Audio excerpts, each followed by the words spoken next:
जुल्म, जबर, बर्बरियत, खौफ, जिसको जी चाहता था उठा लेते थे, जिसको जी चाहता था कत्ल कर देते थे।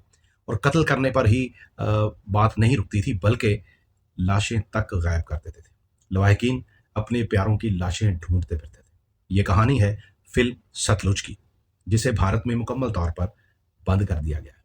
2 दिन या 48 घंटे चलने वाली इस फिल्म ने भारत के अंदर इस वक्त वो तबाही मचाई है जिसका शायद भारत तसव्वुर भी नहीं कर सकता था।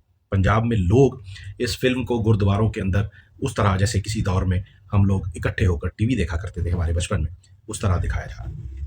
जब उनकी इबादत गाहों में ये फिल्म जो है वो घुस चुकी है। इस फिल्म में था क्या? ये कहानी असल में है 1990 के अंदर भारत की जानिब से भारतीय पंजाब, जिसे हम चढ़दा पंजाब कहते हैं, वहां पर होने वाले जुल्म और बर्बरियत के तनाजुर में बनाई गई है। फिल्म में मरकजी किरदार भारतीय मारूफ गुलकार दिलजीत दोसांझ ने अदा किया, और जिस शख्सियत की जिंदगी पर यह फिल्म बनी थी उसका नाम था जसवंत सिंह खालड़ा। इस शख्सियत ने, जो भारतीय हुकूमत की जानिब से 1990 और 95 के दौर में जुल्म और बर्बरियत की जो दास्तान रकम की गई थी, उस दास्तान को दुनिया तक पहुंचाने में अहम किरदार अदा किया था। ये शख्सियत जिसने 25,000 से जायद लावारिस लाशों को वारस अता किए, उनको ढूंढ के उनके सामने रखा था। लंबी कहानी है, मुख्तसरन ये कि 25,000 लोग भारतीय पंजाब के अंदर मार दिए गए शक के बुनियाद पर। इस बुनियाद पर कि कहीं ये आज़ादी तो नहीं मांगते भारत से, कहीं ये किसी मुसल्लह तहरीक का हिस्सा तो नहीं है।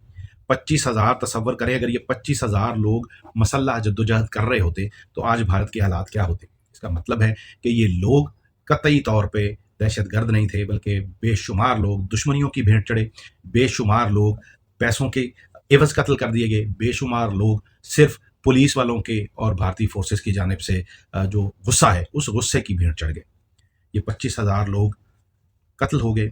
उसकी आवाज़ उठाने वाला जसवंत सिंह खालड़ा भी पहले लापता हुआ और फिर कत्ल हो गया।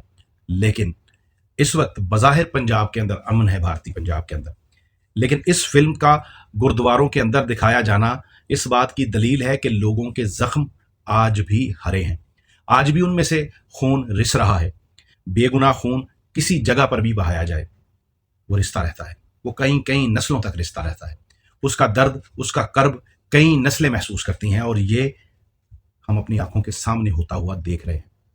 भारत के अंदर ये फिल्म सिर्फ 48 घंटे जो है वो OTT प्लेटफॉर्म के ऊपर रही, लेकिन सूरत हाल ये है कि आज पूरा पंजाब, पूरा भारत और जहाँ जहाँ पंजाबी बसते हैं वो इस फिल्म को देख चुके हैं या देखने की कोशिश कर रहे हैं या स्टोरी सुन रहे हैं, जैसे मैं आपको सुना रहा हूँ। आज हमारे मुल्क के हालात जिस तबाही से दो चार हैं, इसमें भी भारत का किरदार है।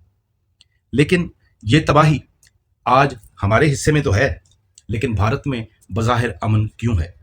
जबकि एक तरफ हम देखते हैं कि सतलुज फिल्म को, अपने असलाफ के साथ होने वाले जुल्म को पंजाब भी आज भी नहीं भूले। कश्मीरी आज भी पाकिस्तान के परचम में अपनी जो डेड बॉडीज़ हैं उनको दफनाने के लिए हम वक्त तैयार नज़र आते हैं, लेकिन वो हमारे ज़ख्मों को के ऊपर नमक छिड़क रहे हैं। हम उन पर दावे तो हैं, हुकूमत के ऐलानात तो हैं, अमली तौर पर हमें भारत के साथ वो सलूक होता हुआ नज़र नहीं आ रहा जो वो हमारे साथ कर रहा है। हमारे मुल्क के कोने कोने में उसने आग फैलाई हुई है, हमारे अंदर इतनी तफरीक डाल दी है, इतनी नफरत डाल दी है कि जिस मर्जी आप शोबे को, जिस मर्जी आप इलाके को देख लें, वहाँ पर हमें यही तबाही के मनाजर नज़र आते हैं, और इन तबाही के मनाजर को हवा देने वाले भी अरूज पे नज़र आते हैं। हमें ये समझने में मुश्किल पेश आ रही है कि कौन इस मुल्क का खैर खा है, कौन इस मुल्क का दुश्मन, और ये सब अभाम पैदा किए हैं भारत ने। और जब भारत ये सब कुछ कर रहा है, वहाँ अमन है। हमें पता है कि हमारे साथ वो ये सब कुछ कर रहा है, हम कुछ क्यों नहीं कर रहे। जज़ाकल्लाह।